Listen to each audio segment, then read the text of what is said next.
હવે આપણે ગુજરાતી વાક્યોને અંગ્રેજીમાં લખીને સમજીએ અને નિયમ સમજીએ કે એમ ઇઝ આર કોની સાથે લખાશે. જે રીતે કે અહીંયા મેં હું લખ્યું છે તો હું નો સર્વનામ એટલે આઈ, તો અહીંયા લખીશ આઈ. ઓકે, હવે મેં તમને હાલ સમજાવ્યું કે સર્વનામ સાથે ટુ બી નું રૂપ હોય છે.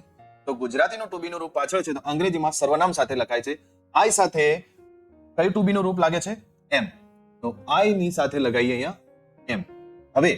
હવે વિદ્યાર્થી લખવાનું રહી ગયું, તો હવે વિદ્યાર્થી પાછળ લખીશું. પણ નિયમ સમજજો કે વિદ્યાર્થીની ગણતરી કરી શકાય.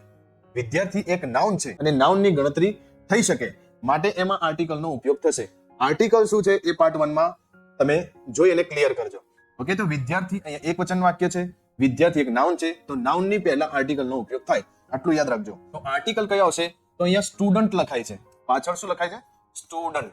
તો સ્ટુડન્ટમાં એસ નો ઉપયોગ થાય એટલે આર્ટિકલ આવશે એ.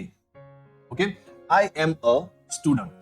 ઓકે, બીજું વાક્ય સમજીએ. બીજું વાક્ય પણ એવું જ છે. હું એટલે આઈ અને આઈ સાથે ટુ બી નું રૂપ લાગે એમ, એટલે હું અને છું બંને લખાઈ ગયા. રહી ગયો હવે શિક્ષક. શિક્ષકની ગણતરી થાય માટે આર્ટિકલ લખાશે અ ટીચર. ક્લિયર? ત્રીજું વાક્ય જુઓ. હવે નિયમ થોડો ફેરફાર થશે. હું આઈ, હું લખાઈ ગયો. હવે આઈ સાથે ટુ બી નું રૂપ એમ લાગે, એમ એટલે છું.